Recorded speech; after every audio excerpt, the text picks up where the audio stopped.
केंद्रीय भाजपा संगठन द्वारा लोकसभा चुनाव के प्रत्याशी की प्रथम सूची में प्रदेश अध्यक्ष सीपी जोशी को लगातार तीसरी बार टिकट देने के बाद सांसद जोशी ने आज चित्तौड़गढ़ लोकसभा के चुनावी कार्यालय का शुभारंभ किया। जयपुर से चित्तौड़गढ़ पहुंचने से पूर्व सांसद प्रत्याशी का मार्ग में जगह जगह स्वागत किया गया। जिला मुख्यालय पर कार्यालय के शुभारंभ के बाद प्रदेश अध्यक्ष ने संबोधित भी किया। आइए सुनते हैं क्या कुछ कहना है सीपी जोशी का। जिंदाबाद जिंदाबाद जिंदाबाद। आज के इस कार्यालय के शुभारंभ के अवसर पर हमारे बीच में उपस्थित इस लोकसभा के जिले के प्रभारी मंत्री माननीय जावर सिंह जी खर्रा साहब, पूर्व एडीएस मंत्री और हम सब के मार्गदर्शक आदरणीय श्रीचंद जी भाई साहब, राजस्थान सरकार में मंत्री के रूप में हमारे जिले का प्रतिनिधित्व कर रहे हैं भाई गौतम जी दक्ष साहब, हमारे लोकप्रिय विधायक आदरणीय अर्जुन लाल जी जिनगर साहब,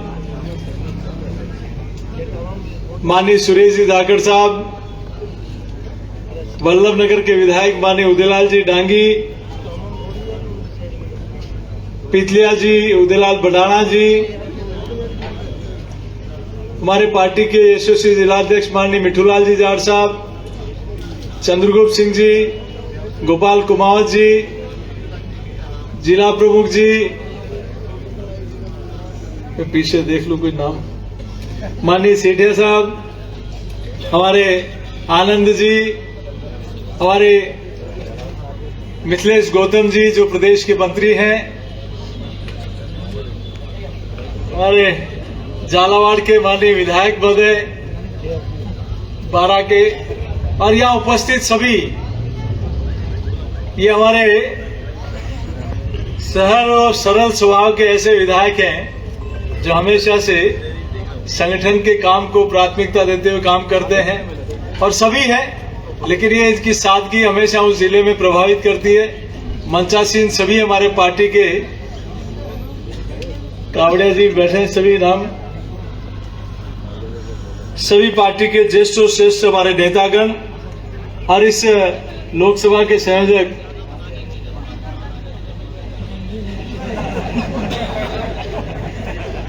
रणजीत सिंह जी और यहाँ उपस्थित सभी देवतुल्य कार्यकर्ता बंधुओं, युवा साथियों, माता बहनों, पत्रकार मित्रों, सबसे पहले तो मैं आप सबका और पार्टी के शीर्ष नेतृत्व का आभार प्रकट करता हूं कि मेरे जैसे एक सामान्य कार्यकर्ता को पार्टी ने 2014 में चित्तौड़गढ़ से, मैं पार्टी का उस समय आप जिलाध्यक्ष था, एक साधारण कार्यकर्ता को लोकसभा की सबसे, देश के लोकतंत्र की सबसे बड़ी पंचायत में मुझे मौका दिया और आप लोगों ने आशीर्वाद देकर लोकतंत्र की सबसे बड़ी पंचायत में मुझे भेजा, और आज पार्टी ने फिर से यह अवसर दिया है और आप लोगों का आशीर्वाद हमेशा मेरे साथ रहा है। मैं हृदय की गहराई से आप सबका, पूरे लोकसभा क्षेत्र की जनता का और शीर्ष नेतृत्व का हृदय की गहराई से आभार प्रकट करता हूं। चूंकि आज मैं सुनने आया था कि सभी हमारे, मुझे आज कुछ बोलने की आवश्यकता नहीं है, क्योंकि पिछले 10 वर्षों में नरेंद्र मोदी जी के नेतृत्व में आप लोगों के आशीर्वाद से मैं अपने आप को सौभाग्यशाली मानता हूं कि मैंने चित्तौड़ की धरती पर जन्म लिया। यहाँ के लोगों का आशीर्वाद भी मिला तो दुनिया के कुशल नेतृत्व में मुझे काम करने का भी अवसर मिला। संसद के उन पलों को, उन क्षणों का साक्षी बनने का गौरव भी मिला जब देश ने नए आयाम स्थापित किए। उन क्षणों को भी मैं उस सदन में रहने का मुझे अवसर मिल पाया। मुझे अभी 2 दिन पहले जयपुर में किसी कार्यक्रम में कई मीडिया के साथी मिले तो उन्होंने कहा कि क्या रहेगा राजस्थान में। मैंने उनको सिर्फ यही कहा कि एक तरफ वो नेतृत्व है जो वर्ष में कई दिन विदेश में अपने निजी कामों के लिए, यात्रा के लिए, मौज आनंद के लिए बिताता है, और दूसरी तरफ वो नेतृत्व है जो 23 वर्षों में 1 घंटा भी, 1 पल भी अपने लिए खर्च नहीं किया, अपनी मातृभूमि के लिए और पार्टी के लिए, कार्यकर्ताओं के लिए, जनता के लिए। जिन्होंने 23 वर्ष मुख्यमंत्री और प्रधानमंत्री रहते हुए अपना पल पल, अपना क्षण क्षण मां भारती के लिए इस देश को अपना परिवार मानकर काम किया। और इसीलिए लोग कहते हैं कि 10 वर्षों में जो कोई नहीं कर पाया, जो कभी कल्पना भी नहीं की थी, जो असंभव था उसको भी संभव करके दिखाया, तो सिर्फ और सिर्फ नरेंद्र मोदी जी ने करके दिखाया। अब बारी देश की जनता की है, प्रदेश की जनता की है। किसी ने कल्पना नहीं की थी कि हमारे वोट की ताकत क्या होती है। किसी ने कल्पना नहीं की थी कि आपके वोट की ताकत के कारण गरीब को मकान मिल सकता है। किसी ने कल्पना नहीं की थी कि वोट की ताकत के कारण हर व्यक्ति का बैंक में खाता खुल सकता है। किसी ने कल्पना नहीं की थी कि वोट की ताकत के कारण हर मातृशक्ति को घर, इज्जत घर मिल सकता है। किसी ने कल्पना नहीं की थी कि वोट की ताकत के कारण जहां धुएं से परेशान बहनों को उज्ज्वला का कनेक्शन मिल सकता है। एक वोट की ताकत के कारण आयुष्मान कार्ड मिल सकता है। एक वोट की ताकत के कारण मेडिकल कॉलेज खुल सकता है। एक वोट की ताकत के कारण पासपोर्ट ऑफिस खुल सकता है। एक वोट की ताकत के कारण नई रेलवे लाइन आ सकती है। एक वोट की ताकत के कारण ब्रॉडगेज गैस, मीटर गैस से ब्रॉडगेज हो सकती है। एक वोट की ताकत के कारण इलेक्ट्रिसिटी रेलवे में हो जाती है। एक वोट की ताकत के कारण अमृत स्टेशन बन जाते हैं। एक वोट की ताकत के कारण रेलवे स्टेशन पर लिफ्ट लग जाती है। एक वोट की ताकत के कारण एयरपोर्ट पे बड़ा काम हो जाता है। एक वोट की ताकत के कारण किसानों को मुआवजा खादे का मिल जाता है। एक वोट की ताकत के कारण अफीम किसानों को लाइसेंस मिल जाते हैं। एक वोट की ताकत के कारण 4 लेन से 6 लेन बन जाता है। एक वोट की ताकत के कारण ग्रामीण सड़कें बन जाती है। एक वोट की ताकत के कारण हर घर जल योजना में पीने का शुद्ध पानी पहुंच जाता है। एक वोट की ताकत के कारण किले के ऊपर, दुर्ग के ऊपर गलत इतिहास लिखा हुआ मां पद्मिनी के ऊपर पत्थर हट जाता है और गौरवशाली इतिहास लिख जाता है। एक वोट की ताकत के कारण किला जगमगाने लगता है। एक वोट की ताकत के कारण रोपवे स्वीकृत हो जाता है। एक वोट की ताकत के कारण चित्तौड़ में रिंग रोड स्वीकृत हो जाती है। एक वोट की ताकत के कारण प्रतापगढ़ में बाईपास का काम चालू हो जाता है। एक वोट की ताकत के कारण इस क्षेत्र में खुशहाली आ जाती है। एक वोट की ताकत के कारण कश्मीर से धारा 370 उठा के फेंक दी जाती है। एक वोट की ताकत के कारण 500 वर्षों पुराना हमारा सपना अयोध्या में भव्य और दिव्य मंदिर, और हम सब लोगों ने देखा है, और मैंने विधानसभा चुनाव में भी कहा, एक दिवाली अभी मना रहे हैं जो पूरा देश अयोध्या में प्रभु श्री राम युद्ध जीत कर आते हैं, पूरा देश उसको दिवाली के रूप में मनाता है। और दूसरी दिवाली हमने मनाई थी राजस्थान में डबल इंजन की सरकार बनने के बाद, और तीसरी दिवाली मनाई थी अयोध्या में दिव्य और भव्य मंदिर में रामलला के विराजमान होने के बाद। आज उदयलाल चौधरी जी भी आज ज्वाइन किए हैं। अभी पिछले 6 महीनों में आप लोगों के आशीर्वाद से पार्टी ने प्रदेश अध्यक्ष का दायित्व दिया। कई लोगों ने पार्टी ज्वाइन की, उनके मन में दर्द था कि आपने इतने वर्षों तक आजादी के बाद अयोध्या में प्रभु श्री राम लला का मंदिर बने नहीं बने, इसके लिए कोर्ट में लटकाया, अटकाया, लेकिन अब मोदी जी के नेतृत्व में, मोदी जी की अगुवाई में वो दिव्य और भव्य मंदिर बन गया। उसमें ट्रस्ट ने आपको निमंत्रण दिया, तो उसको निमंत्रण को भी आप ठुकरा दिया। वो ठेस हम बर्दाश्त नहीं कर सकते। हम कैसे उस पार्टी उनके साथ रह सकते हैं जिन लोगों ने धारा 370 हटने का विरोध किया? हम कैसे उन लोगों के साथ रह सकते हैं? जब भारत और चीन की सीमा पर तनाव था, तब वो लोग चीन के राजदूत के साथ आनंद ले रहे थे। हम कैसे उन लोगों के साथ रह सकते हैं जब उनकी सरकार होते समय जब पाकिस्तान की सीमा में कोई सैनिक उतर जाता था तो उसके किडनी, आंखें, नाखून नोच के यहाँ हिंदुस्तान क्षत विक्षत शव भेज दिया जाता था। हम उनके साथ हैं जिनके नेतृत्व में 72 घंटे में कैप्टन अभिनंदन हिंदुस्तान सुरक्षित लौट के आ जाता है। और ये ठीक कहा।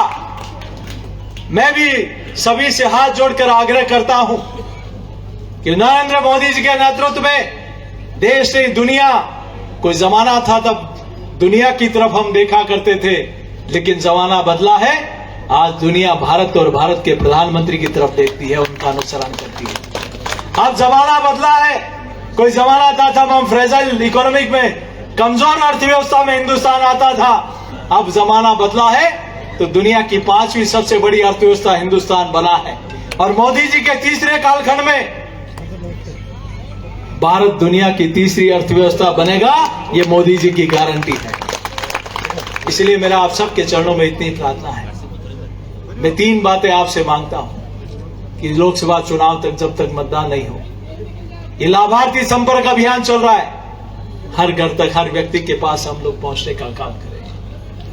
6 तारीख को नारी शक्ति का एक बड़ा कार्यक्रम हर ग्राम पंचायत में है। कोई जिला ऐसा नहीं होगा जिसमें सेल्फ हेल्प ग्रुप की 1 लाख माताएं बहनें नहीं होगी। और उन माताओं बहनों को 1 करोड़ माताओं बहनों को लखपति दीदी बना दिया। और मोदी जी ने कहा कि आने वाले 5 वर्षों में 2 करोड़ और माताओं को लखपति दीदी बनाने का काम करेंगे। नमो ड्रोन दीदी बन रही, वो ड्रोन चलाकर किस प्रकार से कृषि में माताएं बहनें किस प्रकार आगे बढ़ सकती है। मैं आपके बीच में ज्यादा लंबी चौड़ी बात नहीं कहते हुए, क्योंकि मैं जब निकला तो रात को 3 बजे तो घर पहुंचा, सुबह 7 बजे निकला, लेकिन बीच में रुकते रुकते देरी हो गई। मैं आप सबके बीच में क्षमा चाहता हूं, लेकिन मैं आपके सबके चरणों में इतना ही कहूंगा, सीपी जोशी आपके बीच का एक कार्यकर्ता है, आपका भाई है, आपका बेटा है। ठीक कहा कि आदरणीय श्रीचंद जी भाई साहब ने, जिनके नेतृत्व में हम लोगों ने काम करना सीखा। और आज इस सफलता का श्रेय कहा, जब परिवार के साथ काम करते हैं तो उसके संस्कारों का लाभ भी मिलता है। और वही कारण है कि पार्टी ने जो जिम्मेदारी थी, लगभग 1 वर्ष होने आया। मुझे नहीं लगता 1 वर्ष में मैं 25 दिन 20 दिन भी अपने घर पहुंच पाया हूंगा, इस क्षेत्र में आ पाया हूंगा। लेकिन आपने कहा, जिस दिन मुझे जिम्मेदारी मिली थी, आप लोगों ने कहा कि तुम्हें यहां आने की जरूरत नहीं है। पार्टी ने जो शीर्ष नेतृत्व ने जो जिम्मेदारी दी है, उस काम को बखूबी निभाना। और हमने चाहे दिन हो या रात, इस राजस्थान में कमल खिलाने के लिए आप सब लोगों के आशीर्वाद से इस काम को पूरा करने का काम किया। और डबल इंजन की सरकार बनने के बाद श्री भजनलाल शर्मा जी के नेतृत्व में ERCP हो, यमुना जल समझौता, किसी ने कल्पना नहीं की थी कि ये काम भी हो पाएंगे। किसी ने कल्पना नहीं की थी कि वो सरकारें थी तो समाज के चुनाव आते समय घोषणाएं करती थी, लेकिन इन्होंने चुनाव की घोषणा के 30 दिन के अंदर मुख्यमंत्री बनने के बाद कहा कि हमारी माताओं बहनों को मात्र 450 रुपए में गैस का सिलेंडर देंगे, और वो काम शुरू कर दिया। हम पेंशन में 150 रुपया बढ़ाएंगे, 500 बढ़ाएंगे, लेकिन उसको क्रमशः बढ़ाएंगे 5 वर्ष में, वो भी शुरू कर दिया। MSP में इतना पैसा हम सरकार की तरफ से देंगे, वो भी शुरू कर दिया। किसान के खाते में 6,000 मोदी सरकार देती है, 6,000 राजस्थान की सरकार देगी, 2,000 रुपया वो भी शुरू कर दिया। बोले 2-2,000 करके हम 5 वर्ष में बढ़ाएंगे। तो ये अंतर है अन्य सरकारों में, इस सरकार में। मैं आप सबके बीच में इतनी प्रार्थना करते हुए कि हम सब लोग 6 तारीख को प्रत्येक ग्राम पंचायत में होने वाले मातृशक्ति कार्यक्रम में हम सब लोग वहां पहुंचे। और LED वाहन जो हमारा संकल्प पत्र के लिए 2 LED प्रत्येक लोकसभा में आजकल से शुरू हो जाएगी। संकल्प पत्र की पेटी भी उसमें होगी। जिस प्रकार से हम लोगों ने विधानसभा में कहा कि डबल इंजन की सरकार बनने के बाद ये काम करेंगे, वैसे ही दिल्ली के संकल्प पत्र में घोषणा में क्या होना चाहिए, ये मोदी जी अपने देश की जनता को अपना परिवार मानते हैं कि अपने कमरे में बैठकर, ऐसी कमरे में बैठकर, कुछ लोगों के साथ बैठकर घोषणा पत्र नहीं बनता। बोले मेरा घोषणा पत्र बनेगा, देश के प्रत्येक मजदूर के पास जाओ, आंगनबाड़ी बहनों के पास जाओ, आशा बहनों के पास जाओ, विश्वकर्मा भाइयों के पास जाओ, डॉक्टर के पास जाओ, इंजीनियर के पास जाओ, चार्टर्ड अकाउंटेंट के पास जाओ, पत्रकार भाइयों के पास जाओ, कलाकारों के पास जाओ, खिलाड़ियों के पास जाओ, हर वर्ग, व्यापारिक हो या चाहे मजदूर हो चाहे किसान हो, हर वर्ग से नरेंद्र मोदी जी की तीसरी सरकार का संकल्प पत्र क्या होना चाहिए, ये गांव गांव ढाणी ढाणी जाकर उस संकल्प पत्र की पेटी में हम सब लोगों ने कलेक्ट करना है। यही निवेदन करते हुए कि आप और हम सब लोग अभी कई बातें कह रहे थे कि हम ये करेंगे, लेकिन मैं ये कह सकता हूं कि आदरणीय मोदी जी के नेतृत्व में चित्तौड़गढ़ लोकसभा में चाहे रेलवे हो, चाहे हाईवे हो, चाहे सड़कें हो, चाहे ईएसआई का काम हो, अभी कह रहे थे अभी बैठे बैठे अभी मुझे मैसेज आया, मैं दिल्ली से जब आ रहा था तो हमारे श्रम मंत्री माननीय भूपेंद्र यादव जी के ऑफिस से कि भैया वो जो ईएसआईसी का हॉस्पिटल था वो 30 बेड से 100 बेड का हो चुका है। चूंकि इसमें पहले कोई कारण था, स्टेट को लैंड देनी थी, नहीं दे पाए, फिर भारत सरकार ने प्रपोजल भेजा, लंबा समय लगा, कभी भारत सरकार देते नहीं है पैसा लैंड का, लेकिन उसमें उसका पैसा भी दिया। अब उन्होंने कहा कि जैसा उदयपुर में 100 कमरों का बना हुआ है वैसा ही श्रमिक भाइयों के लिए चित्तौड़ में भी 100 बेड का हॉस्पिटल बनेगा। तो मैं आप सबके चरणों में इतनी प्रार्थना कि मैं आपका बीच का एक कार्यकर्ता और आपने और पार्टी ने यहाँ तक मुझे आप सब लोगों के आशीर्वाद से पहुंचाया। तीसरी बार जैसा नारा लगा रहे थे जिलाध्यक्ष जी, अब की बार फिर एक बार मोदी सरकार, ये सिर्फ पार्टी का नारा नहीं है, अब ये देश की जनता का नारा बन चुका है, ये जन जन का नारा बन चुका है, ये गरीब युवा किसान महिला का नारा बन चुका है, ये शहर गांव का नारा बन चुका है, ये खेत कल्याण का नारा बन चुका है। ये नारा इसलिए बना कि सपने नहीं हकीकत बुनते हैं, इसीलिए देश के लोग मोदी जी को चुनते हैं। आइए आप और हम सब लोग भारत दुनिया की सबसे बड़ी ताकत बने, भारत दुनिया का सिरमौर बने, इसके लिए मोदी जी के नेतृत्व में 400 पार का नारा, ये 370 क्यों, भाजपा की 370 और एनडीए 400 पार, ये 370 इसलिए कि आजादी के समय से जो देश हिंदुस्तान जेल रहा था उस धारा 370 को भी मोदी जी के नेतृत्व में उठाकर फेंक दिया। अब हमारे बूथ से पिछले 2 लोकसभा और 2 विधानसभा चुनाव में जिन बूथों पर हम सबसे ज्यादा मतों से जीते हुए, उन सबसे ज्यादा मतों में 370 प्लस करना है और देश में 370 भाजपा के कमल खिलाकर डॉक्टर श्यामा प्रसाद मुखर्जी के चरणों में 370 अर्पित करनी है। इस ध्येय के साथ नरेंद्र मोदी जी ने देश की जनता को आह्वान किया है। आइए आप और हम सब लोग इस माननीय प्रधानमंत्री जी के आह्वान पर घर घर जाकर कमल खिलाने का काम करेंगे। यही निवेदन करते हुए आप सबसे निवेदन करता हूं कि हम सब लोग अपने बूथ पर, अपने शक्ति केंद्र पर इस काम को बहुत मजबूती से आप अभी तक किया है, आगे भी हम सब लोग करेंगे। यही प्रार्थना मैं आप सबके चरणों में करता हूं। बहुत बहुत धन्यवाद। जय हिंद, जय भारत।